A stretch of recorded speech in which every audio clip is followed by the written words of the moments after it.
Hey everybody, in today's video I'm going to go over my free stock portfolio tracker template in Google Sheets. I'll leave a link in the description for this video where you can download it completely free to use. And so I'm going to go over how it works and how you can enter in any transactions in here. So this is the summary page, which is going to give you an overview of your position. You've got your balance, dividend income, the change in value of your investments from one month to another, the breakdown of your portfolio based on your holdings, and you've got the change month over month. So all the different stocks you own, how they've been doing on a month over month basis, and also your overall performance on a month over month basis. Here we've got the best returns and the worst returns. And here we've got an overview of the investment value, book value, gain or loss, return, how the S&P 500 has done over the trailing 12 months by comparison, today's change in your portfolio, the dollar amount of that change, any dividends, the number of stocks you own, and the average days you've held it. Here I've got a section for any stocks that you want to track. This is from the watch list tab. So I'm going to go over all the tabs briefly here. And down below, we've also got a breakdown of all our current positions. So here's the stocks that are in the portfolio right now in this template, the number of shares held, the average cost, current price, how much you've invested. And then we've got three sections for gains or losses. The first one is realized gains or losses and the realized return. This is for any stocks that you've sold.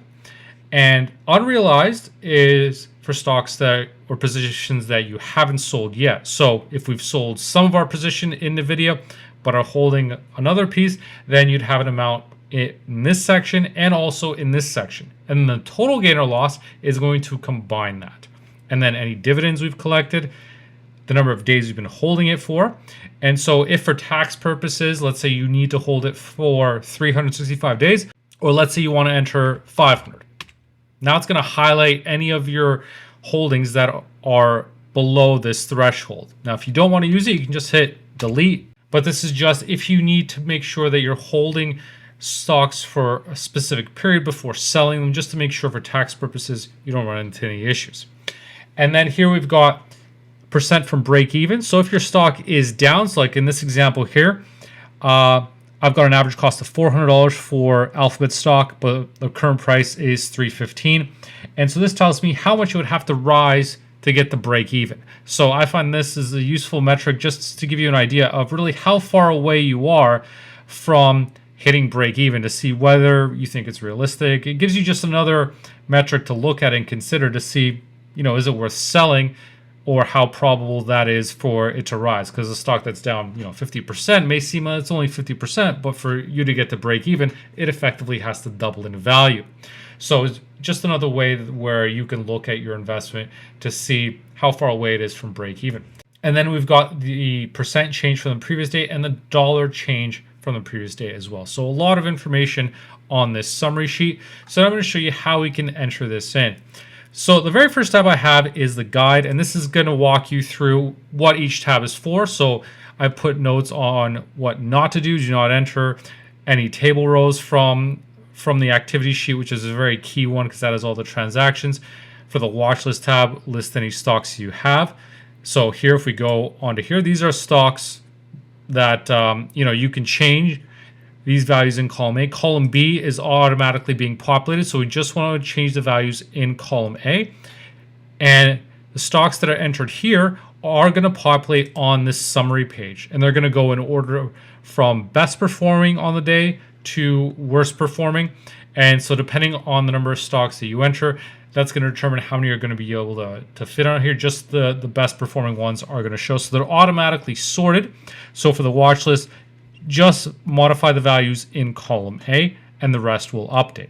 Now, as for that activity sheet, we've got the transaction date, if there's a balance adjustment. So we check this off if you don't want it to affect your cash, because what this template assumes is if you're buying shares, then that's going to deplete your cash position. And if you're selling, it's going to add to it. If you don't want it to affect your cash, you can check off this option for balance adjustment. And now this cash impact is 0. So if you just want to enter starting balances for your holdings, that's what you can do. Just check that off and say, I own 100 shares of NVIDIA. And so it's going to skip this part where it's going to impact your cash balance. Otherwise, if I uncheck it, it's going to assume that, we've spent this much money on buying NVIDIA stock. And so that's going to deplete our cash position. Now, as for that cash position, in this section here in column J, you can enter a positive amount for a deposit and a negative amount for withdrawal, and that's going to update this as well. So this is highlighted in gray to say this is an account adjustment for deposits and withdrawals. And so all these columns in red have formulas. So it's important not to enter anything in here, as that can obviously mess up the calculations. So if the column is in black, then that's a data entry field, and you're free to enter that. So I'm going to show you how we can set this up if let's say we collect a dividend. So Microsoft pays a dividend.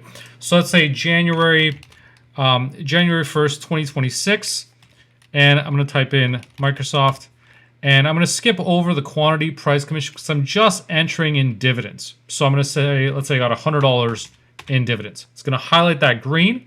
So anytime you buy shares, it's going to highlight in green font on a black background. If I sell, regardless of if it's a gain or loss, it's going to highlight in red. That doesn't mean it was a loss, just that it was sold. So just a visual aid to show you whether it's a purchase or a sell, regardless of gain or loss.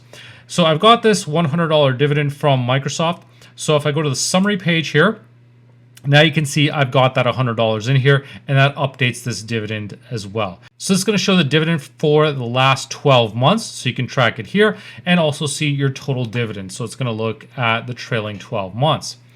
And so that's going to feed into this template. So this is why on the activity page, you're going to enter in all your transactions. Now, if you do need to delete anything on here, just simply delete the cells. Don't delete the row, because if you do that, that can mess up the formulas and the calculations and mess up the dashboard.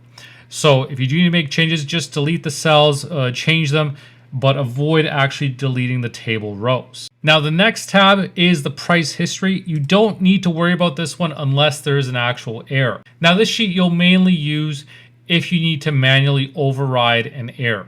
So what I mean by that is, let's say on the activity page, instead of buying shares of Microsoft, we bought shares of Paramount Skydance, PSKY.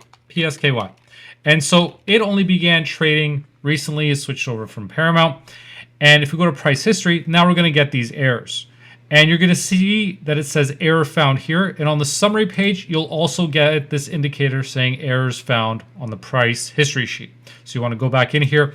And then what you can do is override these errors, just enter in another value. You can enter in 0, whatever the case may be. But because it's pulling in data from Google Finance, if it's not finding the ticker symbol and for the specific period, then it's going to result in an error. So I've just left it that you can manually override it, so you can put in zeros or whatever the case may be, or if the stock price is incorrect, and let's say it's supposed to be 14, we can enter that in there. And that way, that's going to fix this, no errors, and now the errors are clean, and now you know that there's no issues on here. So you'll get that error indicator if something isn't pulling in. So that's going to be helpful as a cue to see that maybe a ticker isn't pulling correctly, and that's affecting your dashboard. So that's an important way to see if anything's off. But if everything's pulling as it should be, then you'll be fine.